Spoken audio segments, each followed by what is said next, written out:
Sunday at Polaris Fashion Place. I am watching Abby twirl in her newly bought blue dress.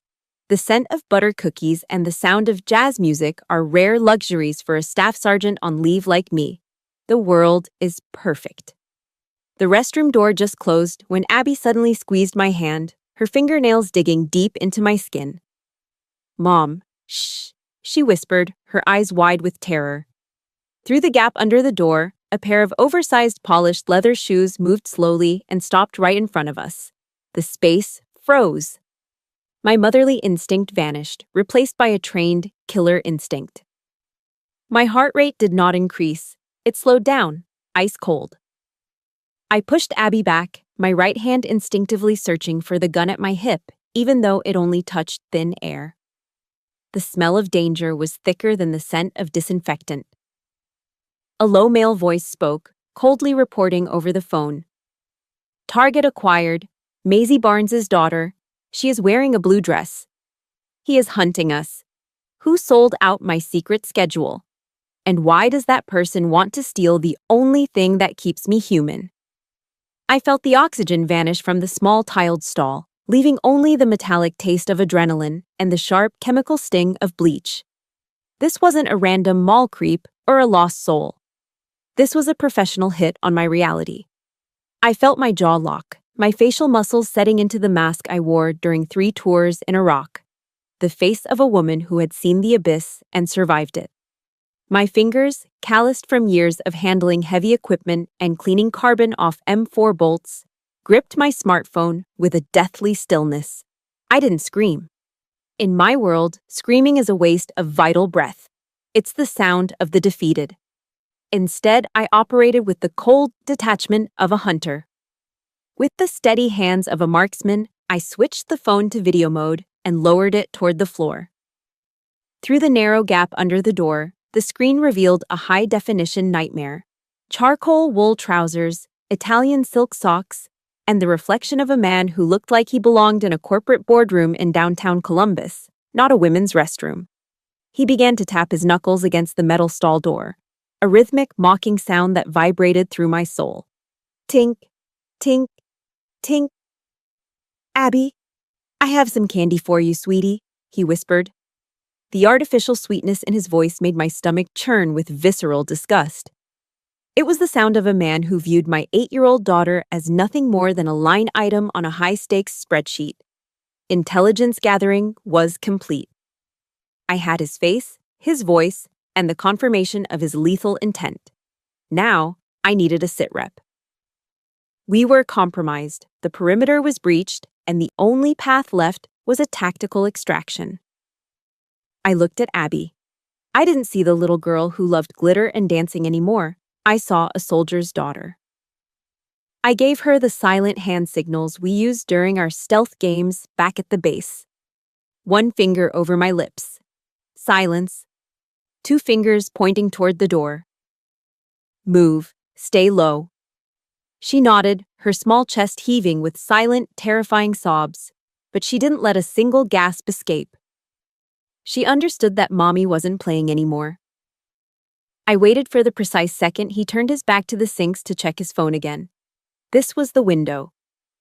I lunged toward the empty stall next to us and kicked the metal door with every ounce of my combat-trained strength.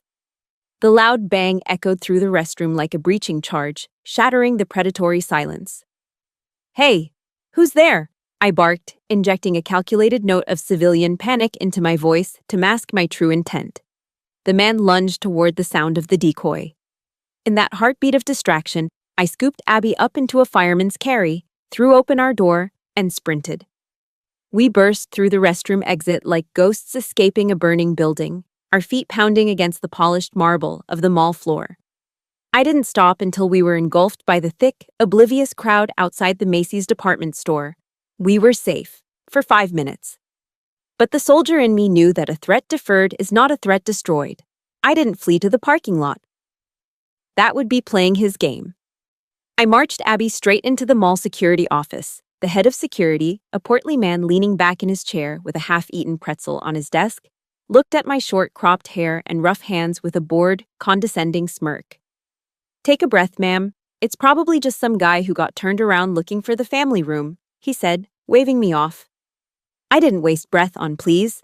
I pulled my military ID from my wallet and slammed it onto his desk with a force that made his soda can jump and the desk rattle. I am Staff Sergeant Barnes, United States Army. There is an adult male currently stalking a minor in the second-floor ladies' room. You will pull the security footage for the restrooms immediately, or I will call 911 and report you for obstructing a federal investigation and harboring a predator. Do I make myself clear, Sergeant? The color drained from his face as he realized he wasn't dealing with a hysterical housewife. He saw the fire in my eyes, the kind of fire that only grows in the dark. Yes, ma'am. 10 minutes later, the monitors flickered. We watched as Brian Hartman was cornered by two Columbus PD officers near the north exit. He didn't struggle. He simply adjusted his silk tie, his face a mask of arrogant indifference. As the officers led him away in handcuffs, he spotted me standing near the fountain, clutching Abby's hand so hard it was white. He smirked, a smile of pure, unadulterated venom. He leaned toward the arresting officer, but his eyes were locked on mine, piercing through the distance. I'm a private investigator on a legal assignment, he shouted, his voice ringing out across the atrium, drawing the eyes of every shopper. And her?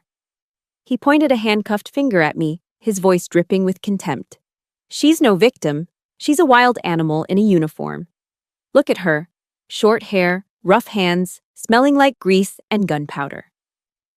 That kind of woman doesn't know how to be a mother. I'm doing that little girl a favor by getting her away from a freak like this. The words felt like a physical slap to my face. The surrounding shoppers, clutching their shopping bags and Starbucks cups, began to whisper, their eyes scanning my appearance with sudden, cold judgment. He wasn't just trying to kidnap my daughter. He was trying to assassinate my character, my service, and my very soul. He thought his money and his suit made him superior to a widow who had bled for this country. He was wrong. This was my ground, and I was going to stand it until the very end. If you feel the fire in Maisie's heart right now, if you believe that no mother should ever be judged for the uniform she wears or the sacrifices she makes for her family, please show your support. Hit the like button to stand with her, and tell us in the comments, have you ever been judged unfairly for who you are? Just type, stay strong below if you are ready to see Maisie fight back for her daughter. Your voice is her strength. The fluorescent lights of the Columbus Police Department hummed with a sterile, buzzing energy that grated against my nerves like sandpaper. I sat on a hard plastic bench, my arm wrapped tightly around Abby. We were safe, or so the paperwork said, but the air in this room felt heavy, tainted by the lingering scent of old coffee and desperation. I watched the hallway, my eyes fixed on the heavy steel door of the processing area. Then he appeared. Brian Hartman wasn't wearing handcuffs anymore. Walking beside him was a man who looked like he had stepped off the cover of a legal journal. Sharp suit, leather briefcase, and a smile that cost $500 an hour. This was the rich man's get-out-of-jail-free card. The lawyer whispered something to the desk sergeant, a brief exchange that turned the officer's professional stiffness into a submissive nod. Hartman adjusted his silk tie, his eyes scanning the room until they landed on me. He didn't look like a man who had just been caught stalking a child. He looked like a victor. He walked toward the exit, but as he passed our bench, he slowed down. He leaned in just enough for me to smell his expensive cologne, a mixture of mint and something metallic. My client is very concerned about her granddaughter's safety, Hartman said, his voice a low, oily purr. She thinks the military environment is a bit too coarse for a young lady. She thinks you're staining the girl with gunpowder. He didn't wait for a response. He just smirked and walked out into the cool Ohio night. She. My nails dug so deep into my palms that I felt the skin break. There was only one person in my world who used the word coarse to describe my life. Margaret Miller, my mother-in-law. A woman who lived behind a glass wall of old money and Upper Arlington pedigree, watching the rest of the world struggle through a telescope of judgment. My phone vibrated in my pocket. I pulled it out, my heart skipping a beat when I saw the name on the screen. Mike, my late husband's younger brother. Maisie, my God, I just heard. Is Abby okay? Mike's voice burst through the receiver, sounding breathless and frantic. Too frantic. I heard there was a situation at Polaris. I'm jumping in the car right now to come get you guys. Just stay put. I froze. My internal deception indicators flashed red. I hadn't called Mike. The police hadn't released any names to the press yet. We had been in this station for less than 45 minutes. How did he know we were at Polaris? How did he know there was a situation? The concern in his voice didn't sound like love. It sounded like a script being read by a man who was terrified of missing his cue. How did you know, Mike? I asked, my voice as flat and cold as a grave marker. Someone posted something on Facebook? A woman in a uniform? I just had a feeling, he stammered, his bravado crumbling into a weak, pathetic stutter. I closed my eyes, and suddenly, I wasn't at the police station anymore. I was back at the Miller estate last Thanksgiving. The dining room was a sea of white linen, fine china, and silver that had been polished by people Margaret didn't know the names of. I was sitting there in the only Class A uniform I owned, having rushed there straight from the base. Margaret sat at the head of the table, her pearl necklace gleaming like bared teeth. She hadn't looked at me once during the prayer. When the turkey was carved, she finally spoke, her voice cutting through the festive hum like a razor blade. God created women to keep the fire in the kitchen, Maisie, not to carry a rifle in the mud, she had said, her eyes fixed on my calloused hands. David's death, it was the price of your pride. You chose a career over your husband. You chose to be a soldier instead of a wife. And look where it got him. Buried in Arlington while you play hero. Mike had been sitting right next to me. He just stared into his pumpkin soup, his shoulders hunched, his silence a heavy, suffocating weight. He didn't defend me. He didn't look at his mother. He just ate his soup while she dismantled my soul in front of the entire family. General Patton once said that moral courage is the most absent characteristic in men. Looking at Mike that night, I realized he was the living embodiment of that void. Mommy? Abby's voice pulled me back to the present. She was looking up at me, clutching her worn teddy bear.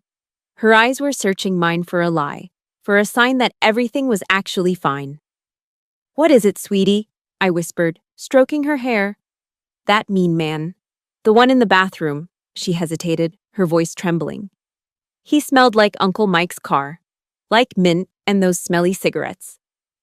The world tilted on its axis, mint and tobacco. It was the signature scent of the Miller men. But Mike was the only one who still smoked those imported cloves. A tiny detail, sharp as a shard of glass, pierced through the lies. Hartman hadn't just followed us, he had been sitting in Mike's car.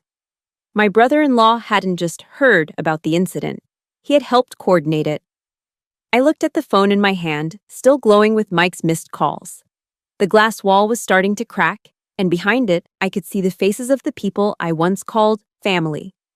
They weren't coming to save us. They were coming to finish the job. I stood up, my resolve turning into a block of black ice. The hunt was far from over, but now I knew exactly who the wolves were. Mike burst into the police precinct like a man auditioning for the role of a hero in a low-budget soap opera.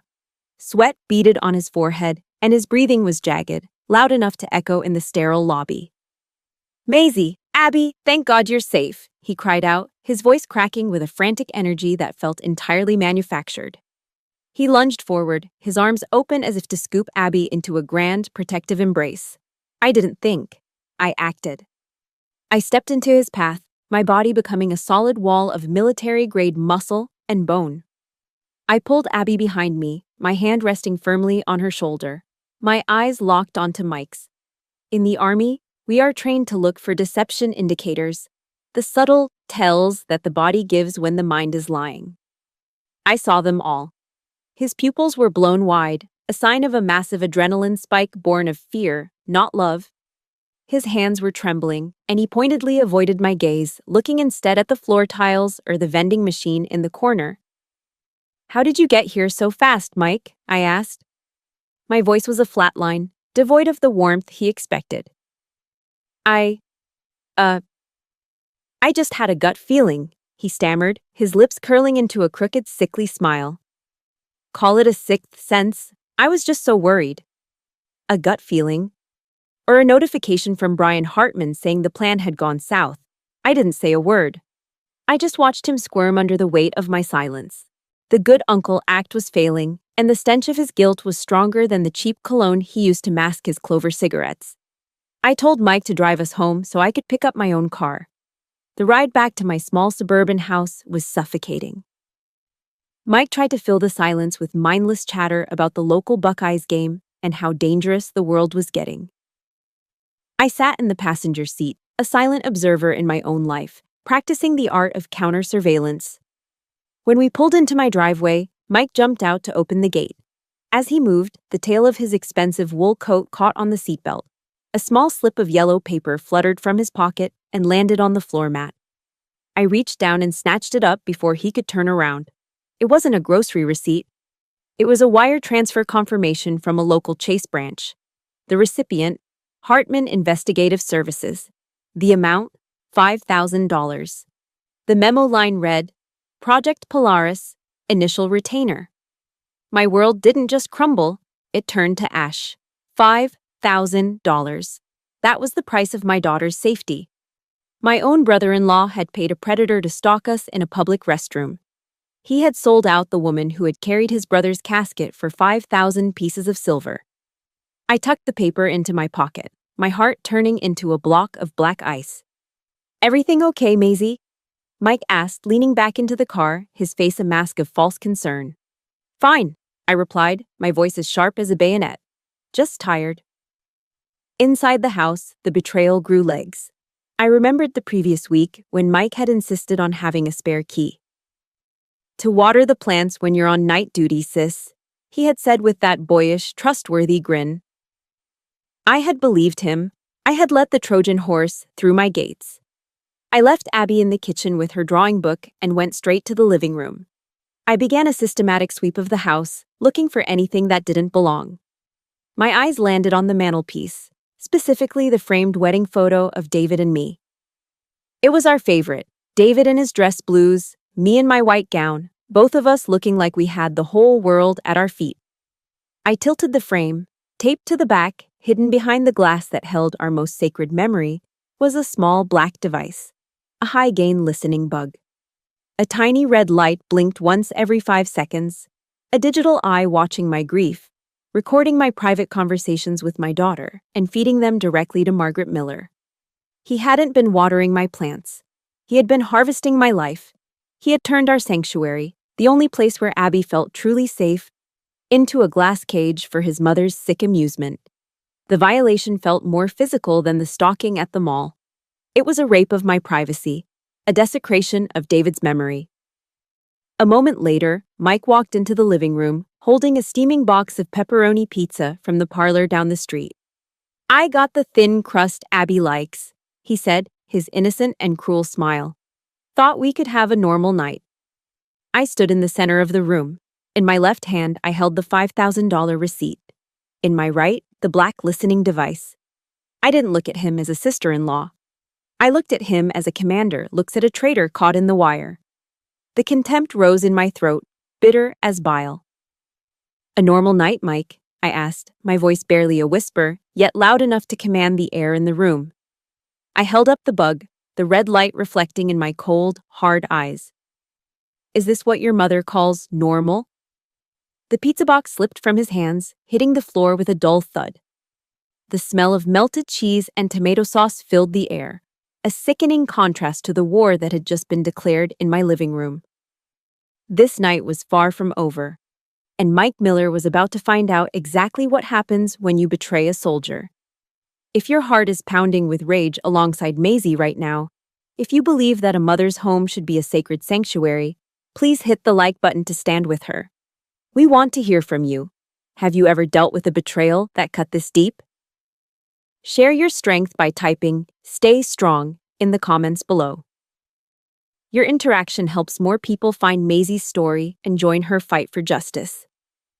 Let's show this family that they messed with the wrong mother.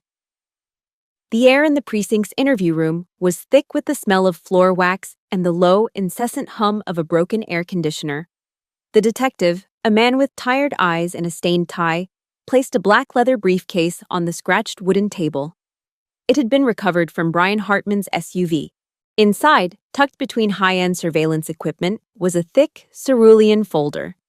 It was labeled in a neat, calligraphic script that I recognized instantly. Target, Reconstruction Project. My fingers trembled as I flipped open the cover. I expected photos of the mall, or perhaps our house. I didn't expect to see a grainy, black and white still extracted from a hospital security camera dated 8 years ago. It was the day I gave birth to Abby. In the photo, I was pale, exhausted, clutching my newborn daughter while David stood by my side, beaming with a pride that could light up a stadium. Beneath the photo, in my mother-in-law's elegant handwriting, was a note written in fountain pen ink. The mistake began on this day. Needs correction. A wave of nausea hit me so hard I had to grip the edge of the table. Margaret didn't see the birth of her granddaughter as a miracle. She saw the fact that Abby was born to me, a girl from a blue-collar neighborhood, a woman who wore combat boots instead of pearls, as a systemic error. A glitch in the Miller bloodline. I turned the page, and the physical violation continued. There were hundreds of photos. They had been watching us for 6 months. I saw a picture of myself collapsed on our living room sofa, still wearing my mud-caked ACUs after a 48-hour field exercise. My face was covered in camouflage grease, my eyes shut in a sleep of pure exhaustion. Beside me, Abby was sitting on the carpet, quietly building a Lego castle. Hartman's typed caption beneath it was a surgical strike to my soul. Subject in state of extreme fatigue, unable to interact with child. Environment of neglect. I felt the heat rise in my chest, a burning, righteous fury. They took my sacrifice, the days I spent in the dirt and the rain so my daughter could sleep in a safe house, and they twisted it into a crime. They saw my service as a failure of motherhood. The next photo showed us at the McDonald's drive-thru on a Friday night. I was laughing, handing Abby a happy meal. I remembered that night. We were celebrating her straight A report card. The caption read, "Poor nutritional standards. Routine abuse of junk food to compensate for maternal absence." Every hug, every meal, every tired smile I'd ever given my daughter had been documented, analyzed, and weaponized. They weren't looking for a mother. They were looking for a reason to erase me. But the true horror lay at the back of the file.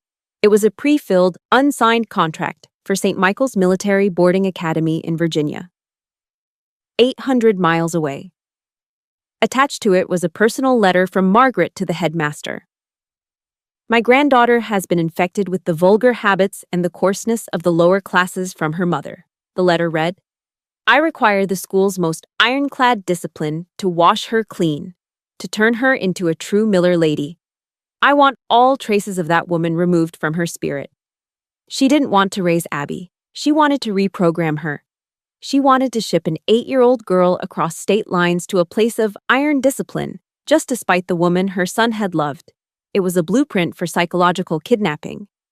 The final document was a financial spreadsheet. Margaret had listed my sergeant's pay, my housing allowance, and my modest savings account. Beside it, she had listed the Miller family trust, the real estate holdings, and her own 7-figure inheritance. The conclusion was highlighted in a violent, bloody red. Subject lacks financial capacity to provide a standard lifestyle. Recommend using economic leverage to force an immediate surrender of parental rights. She thought my love had a price tag. She thought that because she had more zeros in her bank account, she owned the rights to my daughter's heart. She viewed my motherhood as a commercial transaction, a business deal that she could close with enough pressure. I closed the file, the blue cardboard feeling like lead in my hands. The bile rose in my throat, bitter and acidic. This wasn't the concern of a grandmother. This was a death warrant for the only family I had left. I realized then that I wasn't just fighting a legal battle. I was fighting a monster who believed that money was God and that my uniform was a badge of inferiority. Margaret Miller had spent 6 months documenting my failures. Now, she was about to find out exactly what a coarse woman from the lower classes does when you try to take her child. I tossed the high-gain listening bug and the yellow wire transfer receipt onto the coffee table. The tiny black device and the crumpled paper landed with a dry, hollow thud right next to the box of pepperoni pizza that was already growing cold in the stagnant air of the living room. It was the sound of a judge's gavel coming down in a silent courtroom. Mike jumped as if I had fired a warning shot over his head. The blood drained from his face instantly, leaving his skin a sickly, translucent gray.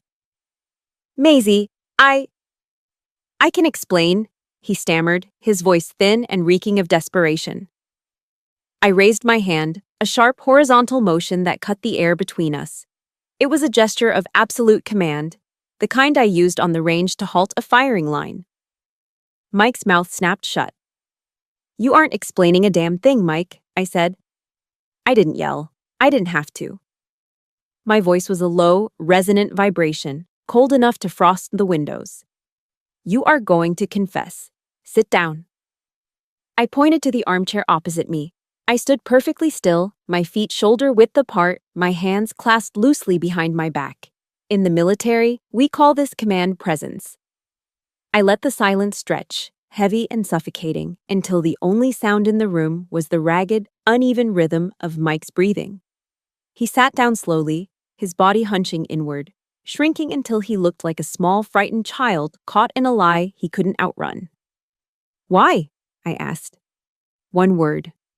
A single syllable that demanded an accounting for his soul. Mike bowed his head, and the first sob escaped him. A weak, pathetic sound. Tears began to track through the stubble on his cheeks, but these weren't tears of remorse. They were the tears of a coward who had been cornered. "Mom said, she said you weren't stable, Maisie," he sobbed, his voice trembling as he tried to wrap himself in the blanket of his mother's manipulation.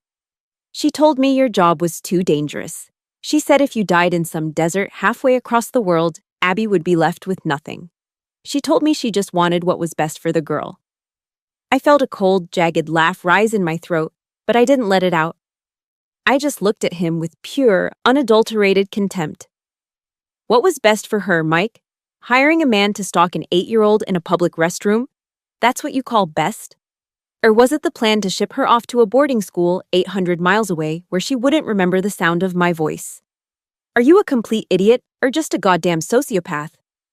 I moved closer, leaning down until I was inches from his face, forcing him to smell the gunpowder and the grit that Margaret so despised. I needed to shatter the delusion he had built to protect his fragile ego. I needed him to see the filth he had allowed into my home.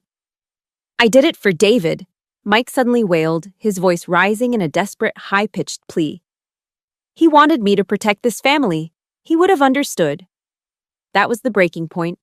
The mention of my husband's name coming out of his mouth felt like a physical violation. I stood up abruptly, walked to the fireplace mantel, and snatched the framed photo of David in his captain's dress blues. I didn't set it down. I shoved it directly into Mike's line of sight, inches from his watery eyes. "Don't you ever mention his name with that filthy mouth again," I hissed, my words sharp as a bayonet. "David died protecting the freedoms you're using to spy on his widow. He died for honor. He died for loyalty. Do you think he'd be proud of you right now, Mike? Do you think he'd look at his little brother and see a man? If David were standing in this room, he wouldn't be explaining things to you. He'd be throwing you out of this house with his bare hands." Mike crumbled. He put his face in his hands and began to weep uncontrollably, his shoulders shaking with the weight of his own insignificance. The image of his hero brother was the final blow that crushed his remaining defenses. "Tell me the truth, Mike, all of it, before I call the military police and have them drag you out of here in front of Abby." Through the gasping sobs, the ugly, naked truth finally bled out. She promised that if I helped her get full custody, she'd give me control over Abby's trust fund. I'm in deep, Maisie. I owe over $50,000 to an offshore gambling site. They were threatening to come to the office. I needed the money. I just needed the money. I stood frozen, the silence in the room suddenly deafening. $50,000. That was the price of a mother's heart. My mother-in-law hadn't just used Mike's weakness. She had bought it. She had turned my own family into a mercenary force to steal my daughter's future so she could pay off a coward's gambling debts. A wave of visceral disgust washed over me, stronger than any fear I'd felt at the mall. This family wasn't just broken, it was a rotting corpse. Margaret Miller had spent $50,000 to buy a son's betrayal, and Mike had sold his soul for a pile of digital poker chips. I looked at Mike, recoiling as if from a poisonous snake. "Get out," I said, my voice barely a whisper. "Take your pizza and your lies and get out of my house before I lose whatever mercy I have left." Mike didn't argue. He scrambled to his feet, stumbling over the pizza box, and fled into the night. I stood alone in the center of my violated sanctuary, clutching David's photo to my chest. The first battle was over, but the war for Abby had only just begun. The morning sun crawled through the blinds of the county sheriff's office, casting long, barred shadows across the floor that looked like a cage. I was already there, sitting in a wooden chair with my spine straight as a bayonet. I wasn't wearing civilian clothes today. I was in my Class A dress uniform, the fabric crisp, the creases sharp enough to cut, and the medals on my chest gleaming with the weight of every sacrifice David and I had ever made. Then, the door opened and the air in the room died. Margaret Louise Miller didn't walk in. She made an entrance. She was draped in a tailored Chanel suit the color of a winter storm. A multi-strand pearl necklace resting against her throat like a polished yoke. She moved as if she owned the very air we breathed, followed closely by a man in a $3,000 suit. A lawyer known in Columbus as the Shark for his ability to make truth disappear. She didn't look at me. To Margaret, I was just part of the furniture, a piece of low-class debris to be swept away. She sat down, crossing her legs with a rustle of expensive silk, and looked directly at the sheriff. "Sheriff Thompson," she began, her voice a practiced melody of upper-class concern. "I'm here to demand the immediate release of my investigator and to file a formal complaint. My daughter-in-law—" She flicked a manicured hand in my direction without turning her head. "Used physical intimidation to threaten my son last night. She is a violent woman, Sheriff. A byproduct of her environment." She was flipping the script. She was turning my defense of my home into an act of thuggery. "I am merely a worried grandmother," Margaret continued, her voice trembling with a well-rehearsed tremor. "My granddaughter is living in a cramped apartment that reeks of gunpowder and sweat. Her mother is gone for weeks at a time, playing soldier in some godforsaken desert. Abby needs stability. She needs culture. She needs class." She leaned forward, the diamond on her finger catching the light and flashing like a warning beacon. "Maisie is destroying the Miller bloodline with her coarseness. I am prepared to pay whatever it takes to save that little girl from this life. I will not have my granddaughter raised by a woman who thinks a rifle is a substitute for a soul." I stood up. I didn't need a microphone to command the room. My voice came from my boots, deep and resonant, the voice of a non-commissioned officer who had led men through hell. "You speak of coarseness, Mrs. Miller?" I asked. The sheriff, an old Marine with silver hair and eyes like flint, leaned back and crossed his arms, silencing the lawyer's attempt to interrupt with a single, sharp look. "Coarseness is hiring a stranger to lurk in a bathroom and watch your granddaughter through a gap in a stall door," I said, my words falling like heavy artillery. "Coarseness is using $50,000 to buy your own son's soul, so he'll betray his brother's memory. You have the money, you have the mansion, and you have the pearls, but you are morally bankrupt. You think you're saving Abby? You're trying to buy a human being to fill the empty space where your heart should be." Margaret's face tightened, the skin pulling back over her cheekbones until she looked like a porcelain mask. "Class is something you are born with, Maisie. It is not something you can earn with a few pieces of tin on your chest. These pieces of tin," I said, gesturing to my medals, "were earned in the arena. They were earned with blood, sweat, and the kind of grit you couldn't imagine in your wildest nightmares. Teddy Roosevelt once spoke of the man who is actually in the arena, whose face is marred by dust and sweat. That's me. I've been in the arena for my country, and I'm in the arena for my daughter. You? You're just a spectator in a Chanel suit, throwing stones from the sidelines." The room went silent, so quiet I could hear the clock on the wall ticking away the seconds of Margaret's reign. The door opened again. A social worker stepped in, holding Abby's hand. This was the moment I had gambled everything on. I had insisted that Abby speak for herself. Margaret's eyes lit up with a predatory gleam. She stood up, spreading her arms wide. Abby, darling, come to Grandma. We're going to go get some ice cream, and then we'll look at your new room at the academy. It has a view of the gardens. Abby stopped. She looked at the grandmother who offered her gardens and ice cream, and then she looked at me, her mother, standing in a uniform that smelled of starch and duty. Abby didn't run to the pearls. She shrunk back, tucking herself behind my leg, her small hand gripping my trousers so hard her knuckles turned white. No, Abby said. Her voice was small, but it cut through Margaret's polished facade like a diamond through glass. Grandma, you made Uncle Mike cry. You made my mommy sad. I don't want to go to a school with a garden. I want to stay in my house. I want my mommy. Margaret stood frozen, her arms still open in a grotesque parody of a hug. For the first time in her life, her money was worthless. Her power was an empty shell. Her low-class daughter-in-law had something that all the Miller millions could never buy: the unconditional love of a child. If you felt the power in Abby's voice just now, if you believe that a mother's love is worth more than all the gold in the world, please hit the like button. This is the moment Maisie has fought for, and she needs to know you are standing with her. Tell us in the comments. What would you say to someone who tried to buy your family? Type justice below if you are cheering for Maisie and Abby right now. Your voice makes this victory even stronger. The final strike of the judge's gavel did not ring out with the thunderous triumph I had expected. Instead, it was a dull, wooden thud that signaled the end of my life as I knew it. The Franklin County Courthouse felt like a tomb of cold marble and bitter truths. Within those walls, the law had carved a permanent line in the sand. 5 years, 1,000 feet.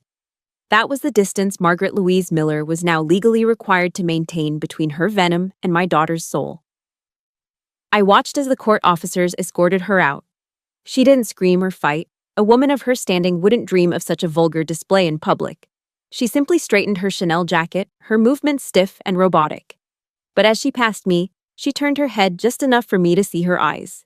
They were the eyes of a rattlesnake whose fangs had been pulled, full of a quiet, concentrated hatred that promised the war was far from over. Behind her, Mike drifted like a ghost. His head bowed so low I could only see the crown of his hair. He was a man who had lost everything: his brother's legacy, his sister-in-law's trust, and his own dignity, all for a gambling debt he could never truly repay. The drive back to our suburban home in the outskirts of Columbus was silent. The evening rain began to fall, a soft rhythmic patter against the windshield that sounded like muffled tears. When we stepped inside, the air in the apartment felt different. It was lighter without the hidden microphones and the heavy shroud of Margaret's surveillance, yet it was also hauntingly empty. The space seemed to have expanded, the walls stretching further apart as if mocking my sudden solitude. Abby went straight to her room, but her usual laughter was missing. I began to move through the house with a frantic, desperate energy. I grabbed a large black trash bag and started in the living room.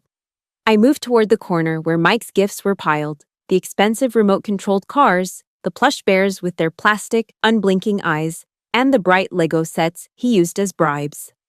I threw them into the bag, one by one. Each dull thunk against the plastic was a reminder of a lie. I needed to purge this sanctuary. I needed to scrub the scent of mint and clover cigarettes from the curtains until only the smell of home remained. By the time I finished, my hands were shaking and my breath was coming in jagged, uneven gasps. I was a staff sergeant. I had led troops through sandstorms and mortar fire, yet cleaning out a child's playroom felt like the hardest mission I had ever undertaken. I realized then that the obstacle was indeed the way. The pain of this isolation was the price of our freedom.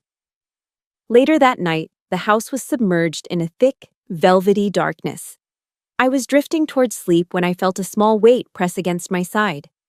Abby crawled under my duvet, her small body shivering despite the warmth of the house. She clung to me as if I were the only solid thing left in a world made of smoke. "Mommy," she whispered, her voice thick with unshed tears. "Are Grandma and Uncle Mike bad people?" The question felt like a bayonet to the chest. How do you explain the complexities of greed and generational trauma to an 8-year-old girl? I stroked her hair, staring up at the ceiling where the shadows of the oak trees outside danced like monsters. "They aren't all bad, honey," I said, choosing my words with the precision of a sniper. "But they let bad thoughts lead them down a dark path. Sometimes people get so lost in their own selfishness that they forget how to love the right way. To keep you safe, we have to stay away from that darkness. We have to be our own light." Abby eventually fell into a fitful sleep, her breathing finally evening out against my shoulder. I, however, remained wide awake. I climbed out of bed and walked into the kitchen, pouring myself a glass of Cabernet. It was the cheap stuff from the local grocery store, acidic and sharp, but I needed something to ground me. I sat on the floor in front of the fireplace, looking up at the framed photo of David. He looked so young in his captain's uniform, his eyes filled with a bright, uncomplicated hope for a future we would never share. "I'm sorry, David," I whispered to the empty room. My voice was a hollow rasp that barely broke the silence. "I had to do it. I had to banish your mother and your brother. I had to tear your family apart to save our daughter. I broke the very thing you asked me to protect." The tears finally came then, hot, silent, and bitter. I had won the legal battle. I had secured the restraining order and kept my daughter by my side. But as I sat there in the dark, clutching the photo of a dead man, I realized the victory tasted like ash. I had saved the child, but in doing so, I had become an island. The silence of the house was my new reality, a quiet front line where the only soldier left standing was a widow with a broken heart and a glass of cheap wine. The cost of peace was total isolation, and for the first time in my life, I wasn't sure if I was strong enough to pay it. The rainy season in Ohio has a way of turning the world into a gray, blurred reflection of itself. For 7 days, the sky above our small suburban street remained a heavy, weeping canvas. Inside, the silence was no longer a sanctuary. It had become a reminder of the vacuum left behind when you excise a tumor from your life. I spent my evenings staring at the empty spaces on the shelves where Mike's lies used to sit, wondering if a house could ever truly be clean once it had been haunted. On the 8th day, the downpour turned torrential. I was standing by the kitchen window, clutching a mug of black coffee, when I saw him. A lone figure stood on the opposite side of the asphalt, a shadow against the gray sheets of rain. It was Mike. He wasn't wearing a jacket or carrying an umbrella. He just stood there, soaked to the bone, his shoulders hunched against the wind. He didn't move. He didn't wave. Most importantly, he didn't cross the street. He stayed exactly 1,001 feet away, honoring the boundary the court had carved between us with a devotion that bordered on the religious. He stood like a sentry of his own guilt, a living statue of penance. Abby came up beside me, her small hand resting on the windowsill. She watched the man across the street, her brow furrowed in that way she inherited from David. "Mommy," she whispered, her voice thick with the uncomplicated mercy of a child. "Uncle Mike is getting all wet. He's going to get sick, isn't he?" I felt the iron casing around my heart develop a hairline fracture. In the military, we are taught that mercy is a luxury you can't afford on the front lines. But looking at my daughter's eyes, I realized that for her, Mike wasn't a traitor or a mercenary. He was just the uncle who played Legos and made her laugh. Her capacity to love was the very thing I was fighting to protect. And yet, it was the very thing that was forcing me to reconsider my defensive perimeter. "Go finish your homework, sweetie," I said softly. Once she was gone, I pulled on my raincoat and walked out to the mailbox. I didn't look across the street. I didn't give him the satisfaction of a glance. Inside the metal box, tucked behind a coupon for a local pizza parlor, was a soaked, heavy envelope. There was no money inside, no desperate pleas for a loan. Instead, it was a stack of legal documents. I leaned against the mailbox, the rain drumming against my hood as I flipped through the pages. Mike had filed a voluntary, irrevocable waiver of his right to manage or influence Abby's trust fund.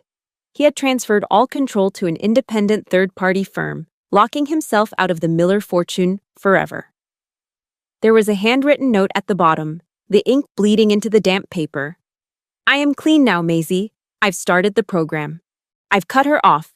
The money, the influence, all of it. I'm working at a warehouse in Grove City.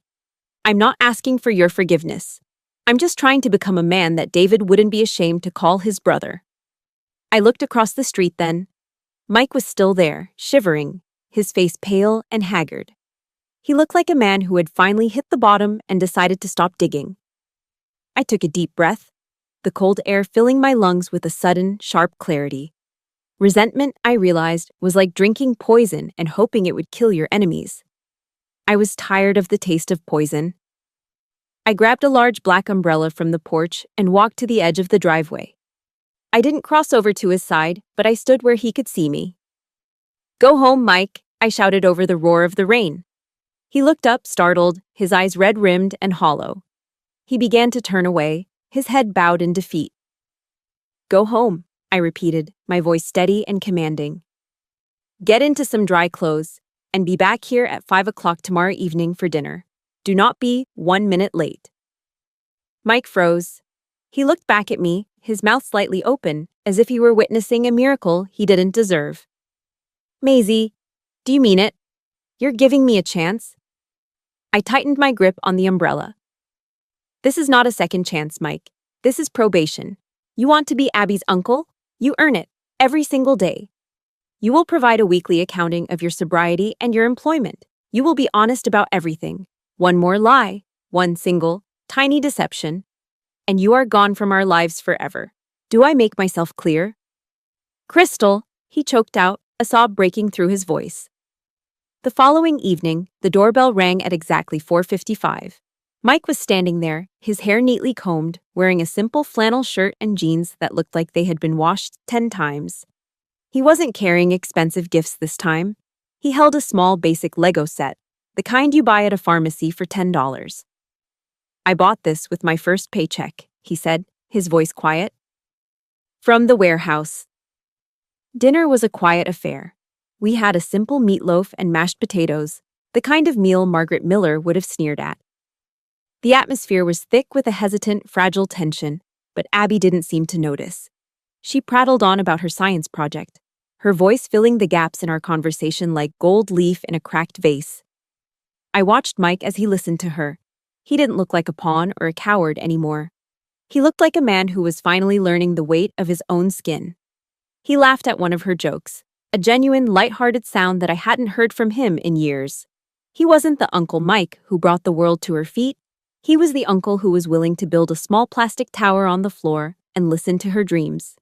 The bridge of forgiveness wasn't built in that one night.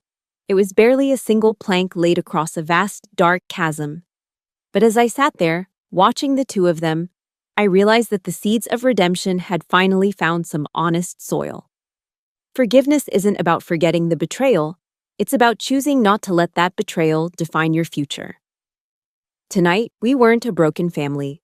We were a work in progress. 6 months have passed since the storm broke, and the morning sun in Ohio finally feels like a blessing rather than a spotlight. I decided to sell the old apartment, the place where the walls still seemed to whisper with the echoes of hidden microphones and the cold scent of Margaret's entitlement. We packed our lives into a few dozen boxes and moved to a small 2-bedroom house on the outskirts of the city, just 10 minutes from the gates of the military base. Here, the grass is a vibrant emerald green, and there is enough room in the backyard for Abby to run until her lungs are full of clean air. Our neighbors are military families, people who understand that a uniform isn't a costume and that a deployment isn't just a business trip. There are no more prying eyes or whispered judgments from the elite circles of Upper Arlington. Instead, there are respectful nods over the fence and the shared silence of people who know the true cost of freedom. On the day we moved in, I hung a simple wooden plaque above the front door. It reads, "Home of the free, because of the brave." Every time I look at it, I feel a surge of quiet, unshakable pride. Mike kept his word. He stayed in the program, attended every session, and took the hardest path he could find. He didn't ask for a loan or a handout. He found work at a local lumber yard in Grove City, traded his designer suits for rugged work boots, and spent his days hauling timber until his hands were calloused and his back was sore. He comes over every Saturday afternoon. He doesn't bring expensive electronics or jewelry anymore. Instead, he brings his time. I watch them from the kitchen window, Mike and Abby in the backyard. He's teaching her how to hold a baseball bat, his voice patient and steady. When she finally hits the ball, his cheer is louder than anyone's on the street. Sometimes when he kneels down to help her adjust her helmet or tie her sneakers, I see a ghost in the way he moves. I see a flicker of David in the curve of his smile and the protective way he stands over her. Mike isn't trying to replace my husband, and he knows he never could. But he is finally becoming the man David always believed he could be, a man of his word, a man of character, and a true uncle. In the gilded hallways of Upper Arlington, the news is much colder. Margaret Miller lives alone in that sprawling mansion, a queen without a kingdom. The scandal of the blue file and the restraining order didn't just stay in the courtroom, it bled into the local newspapers and the country club gossip. The elite women who once competed for an invitation to her Christmas gala have turned their backs, terrified of being tarnished by the Hartman scandal. I heard from a mutual acquaintance that she goes through housekeepers every 2 weeks. No one can stand the acidic tongue of a woman who has everything but loves nothing.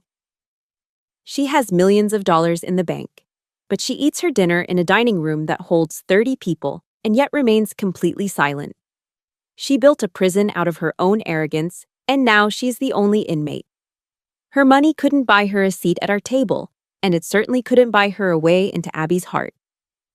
Today is a morning of gold and emerald. It is the day of the annual Girl Scouts badge ceremony, and the local community center is packed with families. I'm standing in the front row, wearing my dress uniform, my posture perfect and my heart hammering against my ribs, with a joy I haven't felt in years. Abby stands on the stage, her small face radiant with confidence. She isn't the frightened little girl who hid behind my legs at the mall anymore. She is a leader.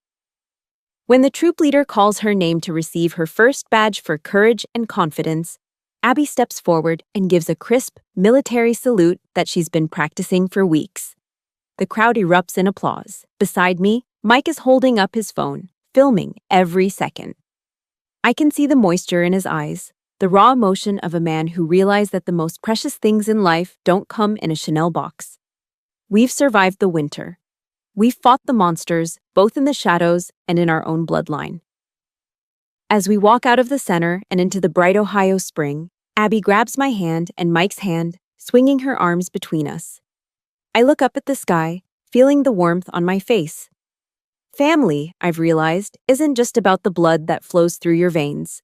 It's about the people who are willing to stand in the arena with you when the world is throwing stones. It's about the people who fight for you when you're tired and the people who love you enough to tell you the truth. We are a new unit now, a different kind of deployment. And as we head toward our little house near the base, I know that for the first time in a very long time, we are finally, truly, home. 1 year has passed since the cerulean file was closed and the restraining orders were signed. Today, the air at the Wright-Patterson Air Force Base carries a crisp, electric charge. I stand on the mahogany stage of the auditorium, my boots polished to a mirror shine, my posture as rigid as the steel beams holding up the hangar. The brass band has just finished the final notes of the national anthem, and a heavy, respectful silence fills the room. Today is my promotion ceremony. The commanding officer steps forward, his face a map of decades of service. He unpins the old rank from my shoulders and replaces them with the 3 chevrons and 3 rockers of a master sergeant. It is a weight I have carried in my soul for years, but feeling the physical metal on my uniform makes it real. This isn't just a military milestone. It is a victory for every night I spent balancing a rifle and a diaper bag. It is a testament to a woman who refused to let her family's wreckage become her destination. I look down at the front row. There is no Chanel suit in the audience, no pearls, no cold stares, no lawyers in $3,000 suits. Instead, I see Abby, her eyes wide with a mixture of awe and love. Beside her sits Mike, looking healthier than I have ever seen him. He wears a simple button-down shirt and a quiet smile of genuine pride. They are my unit. They are the survivors of the storm. I step up to the podium. In the military, we are taught to keep our speeches short and our intent clear. I look out at the sea of uniforms, young men and women who are just beginning their journey, and I decide to speak from the heart of a mother. There is a common myth in our society, I begin, my voice projected with the clarity of a drill instructor and the warmth of a parent. People say that a woman cannot have it all. They say you cannot serve your country with excellence while serving your children with devotion. They say the military is no place for a mother. I stand before you today as Master Sergeant Maisie Barnes to tell you that they are wrong. We do not fight in spite of our children. We fight because of them.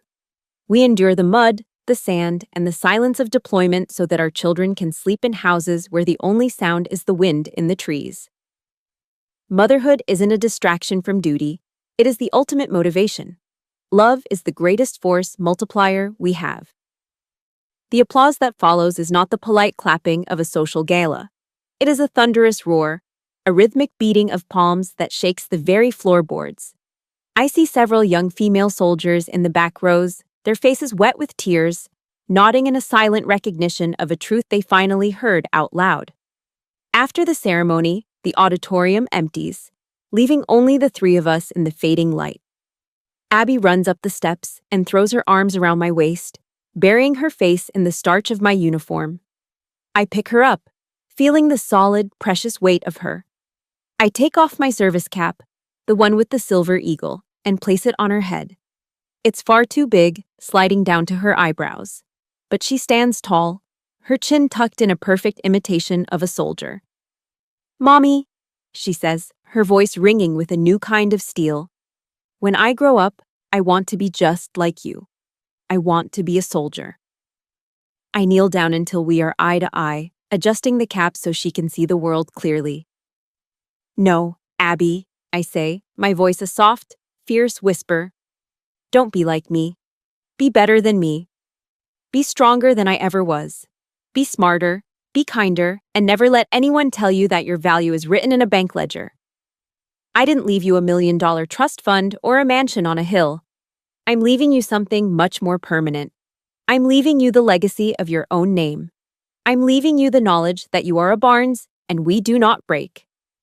She nods, a solemn understanding passing between us that transcends her 9 years of life.